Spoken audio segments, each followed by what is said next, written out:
എല്ലാവർക്കും നമസ്കാരം. +2 കോമേഴ്സ് കുട്ടികൾക്ക് വേണ്ടിയുള്ള ബിസിനസ് സ്റ്റഡീസിന്റെ പുതിയൊരു ക്ലാസ്സിലേക്ക് എല്ലാവർക്കും സ്വാഗതം.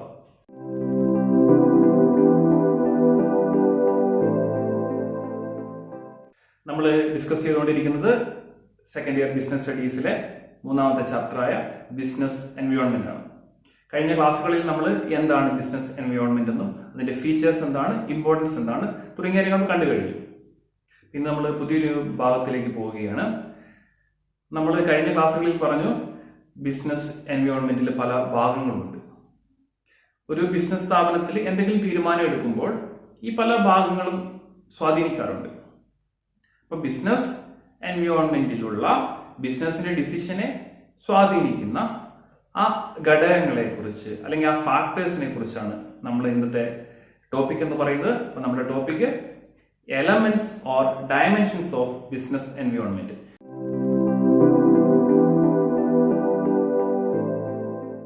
ബിസിനസ് എൻവയോൺമെന്റിന്റെ ഭാഗങ്ങളായ ഫാക്ടേഴ്സ് അല്ലെങ്കിൽ എലമെന്റ്സ് ഏതൊക്കെയാണെന്ന് നമ്മൾ പരിശോധിക്കാൻ പോവുകയാണ്. ബിസിനസ് എൻവയോൺമെന്റിന്റെ എലമെന്റ്സ് ഇവയാണ്: economic environment, social environment, technological environment, political environment and legal environment. നമുക്ക് ബിസിനസ് എൻവയോൺമെന്റിന്റെ എലമെന്റ്സിനെ കുറിച്ച് ഡീറ്റെയിൽ ആയിട്ട് ഓരോ എലമെന്റ്സിനെ കുറിച്ച് ഡീറ്റെയിൽ ആയിട്ട് ഡിസ്കസ് ചെയ്യാം. ആദ്യമായിട്ട് നമ്മൾ ഡിസ്കസ് ചെയ്യാൻ പോകുന്നത് എക്കണോമിക് എൻവയോൺമെന്റിനെ കുറിച്ചാണ്. എക്കണോമിക് എൻവയോൺമെന്റിനെ കുറിച്ച് വിശദമായി പഠിക്കുന്ന മുമ്പ് ഞാൻ നിങ്ങളുടെ ശ്രദ്ധയെ വേറൊരു കാര്യത്തിലേക്ക് ക്ഷണിക്കുകയാണ്. നമ്മളെല്ലാവരും പലപ്പോഴും ടിവിയിലോ പേപ്പറിലോ കണ്ടിട്ടുണ്ട്, റിസർവ് ബാങ്ക് ലോണുകളുടെ പലിശ കൂട്ടി, അല്ലെങ്കിൽ ലോണിന്റെ പലിശ കുറച്ചു, അല്ലെങ്കിൽ ഇൻട്രസ്റ്റ് റേറ്റ് കൂട്ടി കുറച്ചു എന്ന്. നിങ്ങളോടുള്ള എൻ്റെ ഒരു ചോദ്യം ഇതാണ്: ബാങ്കുകൾ ഇത്തരത്തിൽ പലിശ കൂട്ടുമ്പോഴും കുറയ്ക്കുമ്പോഴും അത് ബിസിനസിനെ ബാധിക്കുമോ ഇല്ലയോ? തീർച്ചയായും ബാധിക്കും. ബാങ്കിന്റെ ഇൻട്രസ്റ്റ് റേറ്റിലുള്ള ചേഞ്ചസ് ബിസിനസിനെ പോസിറ്റീവായിട്ടും നെഗറ്റീവായിട്ടും അഫക്റ്റ് ചെയ്യും. നമുക്കറിയാം, നമുക്കൊരു വീട് നിർമ്മിക്കണമെങ്കിൽ എല്ലാവരുടെയും കയ്യിൽ റെഡി ക്യാഷ് ഒന്നും ഉണ്ടാകത്തില്ല. മജോറിറ്റി ആൾക്കാരും ബാങ്ക് ലോണിനാണ് ആശ്രയിക്കുന്നത് ഇത്തരത്തിലുള്ള വീടുകൾ നിർമ്മിക്കാൻ. അതുപോലെ ഒരു വാഹനം വാങ്ങുമ്പോൾ കൂടുതൽ ആൾക്കാരും സ്വന്തം കയ്യിൽ നിന്ന് മുഴുവൻ റെഡി ക്യാഷ് കൊടുത്തിട്ടുള്ള വാഹനം വാങ്ങുന്നത്. അത് മിക്കപ്പോഴും ലോണുകൾ ബാങ്കിൽ നിന്ന് വായ്പ എടുത്തിട്ട് അത് ഉപയോഗിച്ചുകൊണ്ടാണ് ഈ കാറുകളൊക്കെ വാങ്ങുന്നത്. അപ്പം ഇതൊക്കെ ദീർഘകാല വായ്പകളാണ്. കാർ ലോണും ഭവന വായ്പയൊക്കെ ദീർഘകാല വായ്പകളാണ്. അപ്പൊ ഈ ദീർഘകാല വായ്പയുടെ പലിശ നിരക്ക് ബാങ്ക് ഉയർത്തുകയാണെന്ന് വിചാരിച്ചു, അത് ബിസിനസിനെ എങ്ങനെ ബാധിക്കും എന്ന് നമുക്ക് പരിശോധിക്കാം. ദീർഘകാല ലോണിന്റെ ഇൻട്രസ്റ്റ് റേറ്റ് ബാങ്ക് കൂട്ടി കഴിയുമ്പോൾ കാറ് വാങ്ങാൻ ആഗ്രഹിക്കുന്ന ആൾക്കാർ തൽക്കാലം കാറ് വാങ്ങണ്ടെന്ന് വെക്കും, പിന്നീട് വാങ്ങാം. കാരണം കാറ് വാങ്ങണമെങ്കിൽ ലോൺ എടുക്കണമല്ലോ, ലോണിന് കൂടുതൽ പലിശ കൊടുക്കണം. അതുകൊണ്ട് തൽക്കാലത്തേക്ക് കാർ വാങ്ങണ്ടെന്ന് വിചാരിക്കും. വീട് വെക്കാൻ ആഗ്രഹിക്കുന്ന ആൾക്കാർ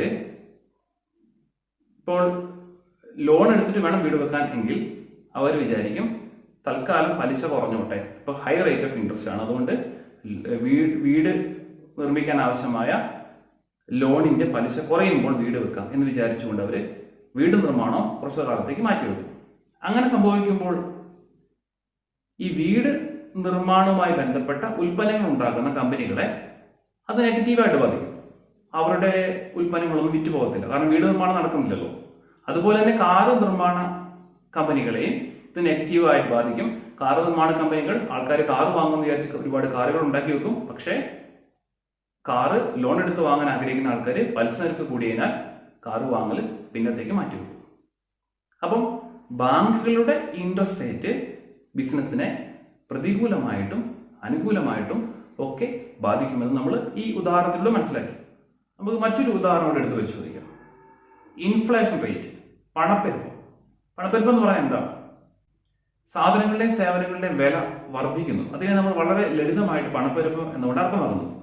അപ്പൊ ഇൻഫ്ലേഷൻ റേറ്റ് കൂടുക എന്ന് പറഞ്ഞു കഴിഞ്ഞാൽ സാധനങ്ങളുടെയും സേവനങ്ങളുടെയും വില വർദ്ധിക്കുക എന്നാണ് അർത്ഥം. അപ്പൊ ഇൻഫ്ലേഷൻ കൂടുമ്പോൾ അത് ബിസിനസിനെ ബാധിക്കുമോ ഇല്ലയോ? ബിസിനസ്സിനെ തീർച്ചയായും ബാധിക്കും. കാരണം ഇൻഫ്ലേഷൻ കൂടുമ്പോൾ, പണപ്പെരുപ്പം കൂടുമ്പോൾ സാധനങ്ങളുടെയും സേവനങ്ങളുടെയും വില വർദ്ധിക്കുകയും ബിസിനസ് സ്ഥാപനങ്ങൾ നിർമ്മിക്കുന്ന പ്രൊഡക്റ്റുകൾ അതിന്റെ കോസ്റ്റ് ഓഫ് പ്രൊഡക്ഷൻ വർദ്ധിക്കും. കാരണം അവര് വാങ്ങുന്ന അസംസ്കൃത വസ്തുക്കളുടെ വില വർദ്ധിക്കും. പണപ്പെരുപ്പം കാരണം ലേബേഴ്സിന്റെ കൂലി വർദ്ധിക്കും. ഈ കാരണത്താൽ അവരുണ്ടാക്കുന്ന ഉൽപ്പന്നത്തിന്റെ കോസ്റ്റ് ഓഫ് പ്രൊഡക്ഷൻ വർദ്ധിക്കും. കോസ്റ്റ് ഓഫ് പ്രൊഡക്ഷൻ വർദ്ധിച്ചാൽ സ്വാഭാവികമായിട്ടും ആ പ്രൊഡക്റ്റിന്റെ വിലയും കൂടും. വില കൂടിക്കഴിഞ്ഞാൽ ആ പ്രൊഡക്റ്റ് വാങ്ങാൻ ആളുകളുടെ എണ്ണം കുറയും. അപ്പൊ ഇൻഫ്ലേഷൻ കൂടിക്കഴിഞ്ഞാൽ അത് ബിസിനസിനെ നെഗറ്റീവായിട്ട് ബാധിക്കും. ഇൻഫ്ലേഷൻ റേറ്റ് കുറഞ്ഞു കഴിഞ്ഞാൽ അത് ബിസിനസിനെ പോസിറ്റീവായിട്ട് ബാധിക്കും. ഇതുപോലെ തന്നെയാണ് രൂപയുടെ മൂല്യം, വാല്യൂ ഓഫ് റുപ്പി ഇൻക്രീസ് ചെയ്താലും ഡിക്രീസ് ചെയ്താലും ബിസിനസിനെ ബാധിക്കും. കൂടാതെ ഡിസ്പോസിബിൾ ഇൻകം, നിങ്ങൾ എക്കണോമിക്സിലൊക്കെ പഠിക്കുന്നതാണ്. എന്താണ് ഡിസ്പോസിബിൾ ഇൻകം? ഡിസ്പോസിബിൾ ഇൻകം എന്ന് പറഞ്ഞു കഴിഞ്ഞാൽ നമ്മുടെ കയ്യിൽ ലഭിക്കുന്ന വരുമാനത്തിൽ നിന്നും നികുതി എല്ലാം അടച്ചതിന് ശേഷം നമുക്ക് സ്പെൻഡ് ചെയ്യാൻ, ചെലവാക്കാനുള്ള തുക അല്ലെങ്കിൽ സേവ് ചെയ്യാനുള്ള തുകയ്ക്കാണ് നമ്മൾ ഡിസ്പോസിബിൾ ഇൻകം എന്നുകൊണ്ട് അർത്ഥമാക്കുന്നത്. അപ്പം നമ്മുടെ രാജ്യത്തെ ആൾക്കാരുടെ, ജനങ്ങളുടെ കയ്യിൽ ഡിസ്പോസിബിൾ ഇൻകം കൂടുക എന്ന് പറഞ്ഞു കഴിഞ്ഞാൽ അയാളുടെ കയ്യിൽ അല്ലെങ്കിൽ ജനങ്ങളുടെ കയ്യിൽ സ്പെൻഡ് ചെയ്യാനുള്ള, ചെലവാക്കാനുള്ള പൈസയുടെ അളവ് കൂടുക എന്നർത്ഥം. ചെലവാക്കാനുള്ള പൈസയുടെ അളവ് കൂടിയാൽ അത് ബിസിനസിന് പോസിറ്റീവാണ്. കാരണം ബിസിനസ് ഉൽപ്പാദിപ്പിക്കുന്ന സാധനങ്ങൾ വാങ്ങാൻ ഒരുപാട് പൈസ ജനങ്ങളുടെ കയ്യിലുണ്ട്. ഇപ്പൊ ഡിസ്പോസിബിൾ ഇൻകം കുറയുക എന്ന് പറഞ്ഞു കഴിഞ്ഞാൽ ജനങ്ങളുടെ കയ്യിൽ ചെലവാക്കാനുള്ള പൈസ ഇല്ലാതെയാവുന്നു അല്ലെങ്കിൽ കുറയുന്നു എന്നാണ് അർത്ഥം. അപ്പോൾ ബിസിനസ് ഉൽപ്പാദിപ്പിക്കപ്പെടുന്ന സാധനങ്ങൾ വാങ്ങാൻ ആൾക്കാരുടെ കയ്യിൽ പണമില്ലാത്തതിന് ആൾക്കാർ ആ സാധനങ്ങൾ വാങ്ങത്തില്ല. അപ്പൊ ഡിസ്പോസിബിൾ ഇൻകം കൂടിയാൽ ബിസിനസ്സുകാർക്ക് അത് ഗുണമാണ് ചെയ്യുക. എന്നാൽ ഡിസ്പോസിബിൾ ഇൻകം കുറഞ്ഞു കഴിഞ്ഞാൽ അത് ബിസിനസ്സിനെ നെഗറ്റീവായിട്ട് അഫക്റ്റ് ചെയ്യും. അപ്പൊ നമ്മൾ കണ്ടു കുറേ ഫാക്ടേഴ്സ്, അതായത് ഇൻഫ്ലേഷൻ കണ്ടു, ഇൻട്രസ്റ്റ് റേറ്റ് കണ്ടു, ഡിസ്പോസിബിൾ ഇൻകം കണ്ടു, വാല്യൂ ഓഫ് റുപ്പി കണ്ടു. ഇതുപോലുള്ള എക്കണോമിക് ഫാക്ടറാണ് എക്കണോമിക് എൻവയോൺമെന്റ്, ബിസിനസിന്റെ എക്കണോമിക് എൻവയോൺമെന്റിന്റെ ഭാഗം. അപ്പൊ ഈ ഫാക്ടേഴ്സിൽ ഉണ്ടാകുന്ന മാറ്റങ്ങൾ ബിസിനസിനെ അഫക്റ്റ് ചെയ്യും. അപ്പൊ ഇതിനെയാണ് നമ്മൾ ബിസിനസിന്റെ എക്കണോമിക് എൻവയോൺമെന്റ് എന്നുകൊണ്ട് അർത്ഥമാക്കുന്നത്. ചുരുക്കി പറഞ്ഞാൽ interest rate, inflation rate, changes in the disposable income of people, stock market indices, the value of rupee are the main components of economic environment. ഇപ്പൊ ഈ പറഞ്ഞ എക്കണോമിക് ഫാക്ടേഴ്സ് ആണ് എക്കണോമിക് എൻവയോൺമെന്റിന്റെ പ്രധാനപ്പെട്ട ഭാഗങ്ങൾ. ഈ ഭാഗങ്ങളിൽ എന്തെങ്കിലും മാറ്റമുണ്ടായാൽ അത് ബിസിനസിനെ പല രീതിയിൽ പോസിറ്റീവായിട്ടും നെഗറ്റീവായിട്ടും അഫക്റ്റ് ചെയ്യും. ഇതാണ് ബിസിനസിന്റെ എക്കണോമിക് എൻവയോൺമെന്റ്. ബിസിനസ് എൻവയോൺമെന്റിന്റെ രണ്ടാമത്തെ എലമെന്റ് ആണ് സോഷ്യൽ എൻവയോൺമെന്റ്, സാമൂഹിക പരിസ്ഥിതി. അതിനെക്കുറിച്ച് പറയുന്ന മുമ്പ് മറ്റൊരു കാര്യം നിങ്ങളുമായി ഡിസ്കസ് ചെയ്യാം. ജാതി മത ഭേദമന്യേ മലയാളികൾ എല്ലാവരും ആഘോഷിക്കുന്ന ഒരു ഉത്സവമാണ് ഓണം. ഈ ഓണക്കാലത്ത് നമ്മൾ ടൗണിലേക്കൊക്കെ പോയി കഴിഞ്ഞാൽ എല്ലാ കടകളിലും, ടെക്സ്റ്റൈൽ ഷോപ്പിലായിക്കോട്ടെ, ഇലക്ട്രോണിക് ഷോപ്പുകളിലായിക്കോട്ടെ, എന്തിനു പറയുന്നത് പച്ചക്കറി കടകളിലായിക്കോട്ടെ, ഭയങ്കര തിരക്കാണ്. നമ്മൾ പലപ്പോഴും പറയാറുണ്ട് ഈ ഓണ സീസണൊക്കെ ബിസിനസ്സുകാർക്ക് നല്ല ചാകരയാണ്. ബിസിനസ്സുകാർക്ക് ഭയങ്കര അവസരം നൽകുന്നുണ്ട് ഈ ഓണം. പക്ഷേ ഈ ഓണ സമയത്ത് കർണാടകയിലോ തമിഴ്നാട്ടിലോ ഒക്കെ പോയി കഴിഞ്ഞാൽ അവിടെ ഇത്തരത്തിലുള്ള തിരക്കോ കടകളിൽ ഇത്ര തിരക്കോ ഉണ്ടാകണമെന്നില്ല. കാരണം അവിടെ ഓണം ഒരു ആഘോഷമല്ല, നമ്മളെപ്പോലെ ഒരു ആഘോഷമല്ല. ഇത് നമ്മളുടെ ആചാരവുമായി ബന്ധപ്പെട്ട, നമ്മുടെ പാരമ്പര്യവുമായി ബന്ധപ്പെട്ട ഒരു കാര്യമാണ് ഓണം എന്ന് പറയുന്നത്. അപ്പം നമ്മുടെ ഈ പാരമ്പര്യം അല്ലെങ്കിൽ നമ്മുടെ ഈ ഒരു ആഘോഷം ബിസിനസ്സുകാർ വലിയൊരു ഓപ്പർച്യൂണിറ്റി ആക്കി മാറ്റാറുണ്ട്. അതുപോലെ തന്നെ ഈ ദീപാവലി നമ്മൾ മലയാളീസ് അധികം ആഘോഷിക്കാറില്ല, പക്ഷെ മറ്റു സംസ്ഥാനങ്ങളിലെ ആൾക്കാർ ആഘോഷിക്കുന്ന ഒരു ഉത്സവമാണ് ദീപാവലി, ഒരു ആഘോഷമാണ്. അപ്പൊ ഈ ദീപാവലി സമയത്ത് കടകളിലൊക്കെ ഭയങ്കര തിരക്കാണ്. മിക്ക ഓൺലൈൻ സ്ഥാപനങ്ങളും ഓൺലൈൻ ഇ കോമേഴ്സ് ബിസിനസ്സുകളൊക്കെ വലിയ ഓഫറുകൾ നൽകുന്ന സമയമാണ്. അപ്പൊ ഈ ദീപാവലി എന്ന് പറയുന്ന ആ ആചാരം അല്ലെങ്കിൽ ദീപാവലി എന്ന് പറയുന്ന ആഘോഷം ബിസിനസ്സുകാർക്ക് വലിയൊരു ഓപ്പർച്യൂണിറ്റിയാണ് നൽകുന്നത്. കൂടാതെ നമ്മൾ എടുക്കുക ക്രിസ്മസ് ആയിക്കോട്ടെ, വിഷു ആയിക്കോട്ടെ, പെരുന്നാൾ ആയിക്കോട്ടെ, ഈ ഓരോ സമയത്തും ഇതൊക്കെ നമ്മുടെ വിശ്വാസവുമായി ബന്ധപ്പെട്ടിരിക്കുന്നു. ക്രിസ്മസും വിഷുവും പെരുന്നാളും ഒക്കെ നമ്മുടെ വിശ്വാസവുമായി ബന്ധപ്പെട്ടിരിക്കുന്നു.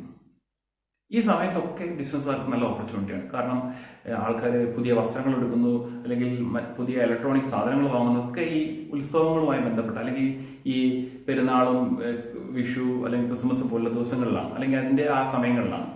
അപ്പോൾ ആ നമ്മുടെ വിശ്വാസവുമായി ബന്ധപ്പെട്ട കാര്യങ്ങളിലും ബിസിനസ്സിന് നല്ലൊരു ഓപ്പർച്യൂണിറ്റി ഉണ്ട്. അവരുടെ സാധനങ്ങൾ വിറ്റ് പോകാൻ നല്ലൊരു അവസരമുണ്ട്.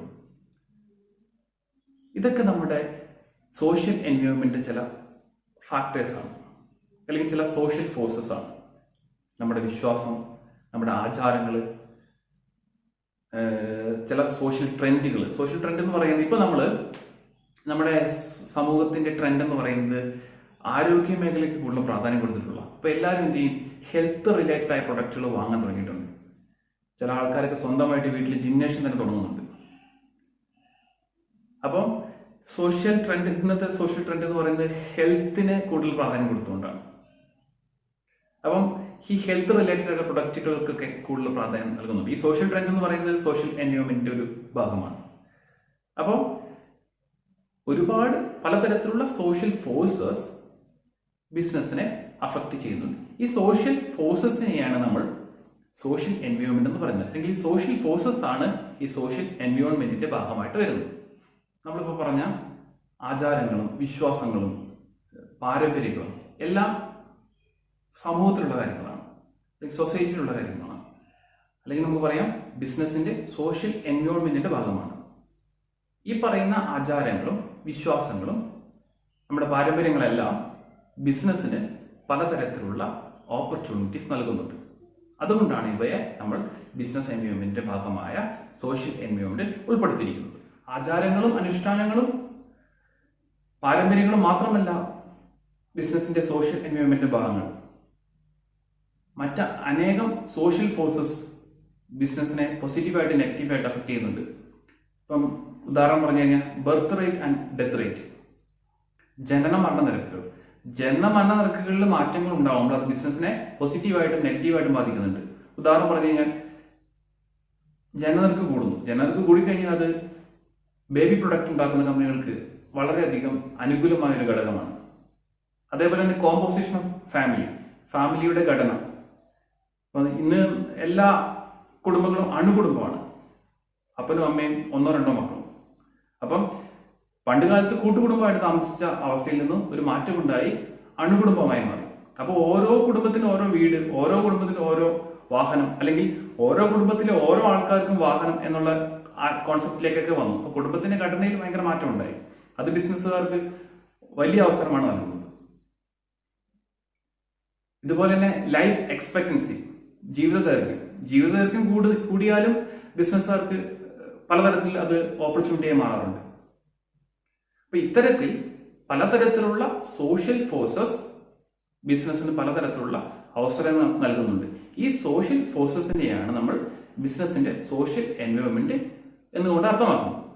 ചുരുക്കി പറഞ്ഞാൽ social environment of business include customs and tradition, values, belief, social trends, birth rate and death rate, composition of family, life expectancy, etc. ഈ പറയുന്ന സോഷ്യൽ ഫോഴ്സസ് ബിസിനസ്സിനെ പല രീതിയിൽ അഫക്റ്റ് ചെയ്യുന്നുണ്ട്, ബിസിനസ്സിന് ഓപ്പർച്യൂണിറ്റീസ് കൊടുക്കുന്നുണ്ട്. അതുപോലെ തന്നെ പല സമയത്തും പല ഫോഴ്സസും ബിസിനസ്സിന് ഭീഷണിയാകാറുമുണ്ട്. ഇതിനെയാണ് നമ്മൾ സോഷ്യൽ എൻവയോൺമെന്റ് എന്നുകൊണ്ട് അർത്ഥമാക്കുന്നത്. ബിസിനസ് എൻവയോൺമെന്റിന്റെ അടുത്ത എലമെന്റാണ് ടെക്നോളജിക്കൽ എൻവയോൺമെന്റ്. ഇതിനെക്കുറിച്ച് പറയുന്നതിന് മുമ്പ് ഒരു ഉദാഹരണം നിങ്ങളുമായി പങ്കുവെക്കാൻ ആഗ്രഹിക്കുന്നു. ഇപ്പൊ നമുക്ക് ഹൈദരാബാദിലേക്ക് ഒരു യാത്ര പോകണം. ബസ്സിലാണ് പോകാൻ നമ്മൾ ഉദ്ദേശിക്കുന്നത്. നമ്മൾ ആദ്യം എന്ത് ചെയ്യണം? ഹൈദരാബാദിലേക്ക് പോകുന്ന ബസ്സിൽ ടിക്കറ്റ് ബുക്ക് ചെയ്യണം. നമുക്ക് എങ്ങനെ ടിക്കറ്റ് ബുക്ക് ചെയ്യാം? ഇന്നത്തെ കാലഘട്ടത്തിലാണെങ്കിൽ നമുക്ക് വളരെ പെട്ടെന്ന് ഒരു മൊബൈൽ ഉപയോഗിച്ചുകൊണ്ടോ അല്ലെങ്കിൽ കമ്പ്യൂട്ടർ ഉപയോഗിച്ചുകൊണ്ടോ ഓൺലൈനായിട്ട് ഹൈദരാബാദിലേക്കുള്ള ബസ് ടിക്കറ്റ് ബുക്ക് ചെയ്യാം. വളരെ എളുപ്പം. കുറച്ച് നാളുകൾക്ക് മുമ്പായിരുന്നെങ്കിലോ, അധികം നാളൊന്നും വേണ്ട, ഒരു 10 വർഷം മുമ്പൊക്കെ ആയിരുന്നെങ്കിൽ ഹൈദരാബാദിലേക്കുള്ള ടിക്കറ്റ് ബുക്ക് ചെയ്യണമെങ്കിൽ എല്ലാ ജില്ലകളിലും അല്ലെങ്കിൽ എല്ലാ സ്ഥലങ്ങളിലും ബസ് ടിക്കറ്റ് റിസർവേഷൻ കൗണ്ടറുകൾ ഉണ്ടാവും. അവിടെ പോയി നമ്മൾ എന്ത് ചെയ്യണം? ടിക്കറ്റ് ബുക്ക് ചെയ്യണം. നമുക്ക് മറ്റൊരു ഉദാഹരണം പരിശോധിക്കാം. നമ്മുടെ ബാംഗ്ലൂരുള്ള നമ്മുടെ ഒരു സുഹൃത്തിന് നമ്മൾ ഒരു 10,000 രൂപ കൊടുക്കാനുണ്ട്. അപ്പം അവന് അല്ലെങ്കിൽ അവൾക്ക് ഈ പണം അത്യാവശ്യമാണ്, വളരെ പെട്ടെന്ന് നമുക്ക് കൊടുക്കണം. അപ്പം SBI ബാങ്കിലാണ് അവൻ്റെ അക്കൗണ്ട് ഉള്ളത് അല്ലെങ്കിൽ അവളുടെ അക്കൗണ്ട് ഉള്ളത്. നമ്മൾ എന്ത് ചെയ്യും?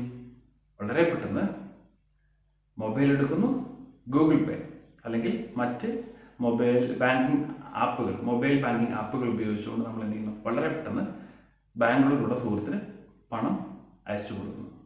വളരെ പെട്ടെന്ന് കാര്യം നടന്നു. കുറച്ച് നാളുകൾക്ക് മുമ്പാണെങ്കിലും കുറച്ച് വർഷങ്ങൾക്ക് മുമ്പാണെങ്കിലോ നമ്മൾ ഏതെങ്കിലും SBIയുടെ ഒരു ശാഖയിൽ പോകണം, അവിടെ ക്യൂ നിൽക്കണം, അവിടെ അക്കൗണ്ടിൽ പണം ഡിപ്പോസിറ്റ് ചെയ്യാനുള്ള സ്ലിപ്പ് എടുക്കണം, അതിൽ എഴുതണം. അതിനുശേഷം ക്യാഷ്യർ ഈ പണം ഏൽപ്പിക്കണം. ക്യാഷ്യർ അത് പണം ക്രെഡിറ്റ് ചെയ്തതിന് ശേഷം ബാംഗ്ലൂരിലുള്ള നമ്മുടെ സുഹൃത്തിന് പണം ലഭിക്കത്തുള്ളൂ. ഒരുപാട് താമസം വരുന്നുണ്ട്, നമുക്ക് ഒരുപാട് സമയം ഇതിനു വേണ്ടി സ്പെൻഡ് ചെയ്യേണ്ടി വരുന്നു. കാലം മാറി, ടെക്നോളജിയിൽ ഒരുപാട് മാറ്റങ്ങൾ വന്നു. ഇതുപോലെ തന്നെ ഇന്ന് സാധനങ്ങളുടെയും സേവനങ്ങളുടെയും ഉൽപാദനത്തിലും ബിസിനസിന്റെ പ്രവർത്തന രീതികളിലും ഒരുപാട് മാറ്റങ്ങൾ വന്നിട്ടുണ്ട്. ഈ മാറ്റങ്ങൾ വരാനുള്ള കാരണം scientific ഇംപ്രൂവ്മെന്റും ഇന്നോവേഷൻസുമാണ്.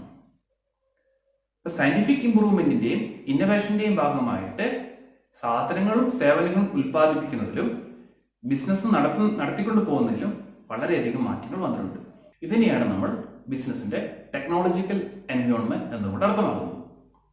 Technological environment include forces relating to scientific improvement and innovations which provide new and improved method of production and technique of operating a business. Business എൻവയോൺമെന്റിന്റെ 4ാമത്തെ എലമെന്റ് ആണ് പൊളിറ്റിക്കൽ എൻവയോൺമെന്റ്, രാഷ്ട്രീയ പരിതസ്ഥിതി. അതിനെക്കുറിച്ച് പറയുന്ന മുമ്പ് ഒരു ഉദാഹരണം നിങ്ങൾ കേട്ടിട്ടുണ്ടോ? സിറിയ, യമൻ, ഇറാഖ് തുടങ്ങിയ രാജ്യങ്ങളെക്കുറിച്ച്. അവസരം കിട്ടുവാണെങ്കിൽ ആ രാജ്യങ്ങളെക്കുറിച്ചൊന്ന് പഠിക്കണം. ആ രാജ്യങ്ങളിൽ മിക്കപ്പോഴും അല്ലെങ്കിൽ എല്ലാ കാലഘട്ടത്തിലും യുദ്ധമാണ്. അവിടെ ഒരു സമാധാനമില്ല. കൂടാതെ അവിടെ ഒരു രാഷ്ട്രീയ സ്ഥിരതയില്ല. ഒരു ഗവൺമെന്റും അവരുടെ കാലാവധി പൂർത്തിയാക്കി ഭരിക്കാൻ കഴിയുന്നില്ല. ഇത്തരം സാഹചര്യങ്ങളിൽ ഉള്ള ഈ പറഞ്ഞ രാജ്യങ്ങളിൽ ബിസിനസ് അത്ര സുഗമമായി നടത്തിക്കൊണ്ടു പോകാൻ കഴിയില്ല. കാരണം അവിടെ പൊളിറ്റിക്കൽ സ്റ്റെബിലിറ്റി ഇല്ല, ഒരു സമാധാനമില്ല. പിന്നെ ചിലപ്പോൾ ഭരിക്കുന്ന ഗവൺമെന്റിന് ബിസിനസ്സിനോട് അത്ര വലിയ താല്പര്യം ഉണ്ടായിരിക്കണമെന്നില്ല. അപ്പൊ ബിസിനസ്സിന് അനുകൂലമായ രാഷ്ട്രീയ സ്ഥിതിയല്ല ഈ പറഞ്ഞ രാജ്യങ്ങളുള്ളത്. അപ്പൊ എന്താണ് ബിസിനസ്സിന് അനുകൂലമായ രാഷ്ട്രീയ സ്ഥിതി?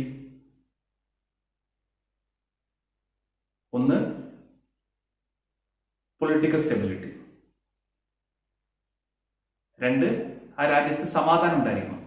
3, ഭരിക്കുന്ന ഗവൺമെന്റിന് ബിസിനസ്സിനോട് താല്പര്യം ഉണ്ടായിരിക്കണം. ചുരുക്കി പറഞ്ഞാൽ political environment includes political conditions such as general stability and peace in the country and attitudes of elected government towards business. ബിസിനസ്സിനോട് തെരഞ്ഞെടുക്കപ്പെട്ട അല്ലെങ്കിൽ ഭരിക്കുന്ന ഗവൺമെന്റിന്റെ ആറ്റിറ്റ്യൂഡും ആ രാജ്യത്തെ സമാധാന അന്തരീക്ഷവും രാഷ്ട്രീയ സ്ഥിരതയും ഈ പറഞ്ഞ പൊളിറ്റിക്കൽ എൻവയോൺമെന്റിന്റെ ഭാഗമാണ്. ബിസിനസ് എൻവയോൺമെന്റിന്റെ ഏറ്റവും അവസാനത്തെ എലമെന്റ് ആണ് ലീഗൽ എൻവയോൺമെന്റ്. ഇതിനെക്കുറിച്ച് നമ്മൾ പഠിക്കുന്ന മുമ്പ് നിങ്ങൾ ഈ ചിത്രം ഒന്ന് സൂക്ഷിച്ച് വീക്ഷിച്ച്. ചിത്രത്തിൽ എന്താണ് കാണുന്നത്? ഒരു സിഗരറ്റ് പാക്കറ്റ് ആണല്ലേ ചിത്രത്തിലുള്ളത്. അതിൽ എഴുതി വെച്ചിട്ടുണ്ട്, cigarette smoking is injurious to health. Smoking is injurious to health, അതായത് പുകവലി ആരോഗ്യത്തിന് ഹാനികരമാണ്. ഈ സിസർ വലിച്ചു കഴിഞ്ഞാൽ നിങ്ങളുടെ കാര്യം കട്ടപ്പുക എന്നാണ് എഴുതി വെച്ചിരിക്കുന്നത് അല്ലേ.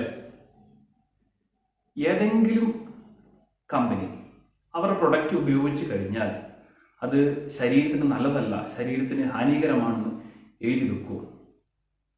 സാധാരണഗതിയിൽ എഴുതി വെക്കൂ.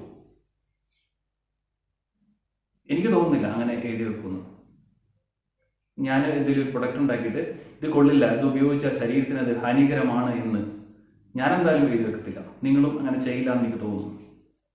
പക്ഷെ ഇവിടെ ഈ സിസർ ഉണ്ടാക്കിയ കമ്പനി പാക്കറ്റിൽ എഴുതി വെച്ചിരിക്കുകയാണ്, ഇത് വലിച്ചു കഴിഞ്ഞാൽ ആരോഗ്യത്തിന്റെ കാര്യം ഗോവിന്ദ. എന്തായിരിക്കും ഈ കമ്പനി ഇങ്ങനെ എഴുതി വെക്കാനുള്ള കാരണം? നിയമപരമായ കാരണം അല്ലെ. നിയമം അനുശാസിക്കുന്നു ഇത്തരം പ്രൊഡക്റ്റുകൾ, സിഗരറ്റ് ആയിക്കോട്ടെ മദ്യമായിക്കോട്ടെ, അതിൻ്റെയൊക്കെ പുറത്ത് അതിൻ്റെ ഉപയോഗം ആരോഗ്യത്തിന് ഹാനികരമാണെന്ന് എഴുതി വെക്കണം എന്ന് പറയുന്നു.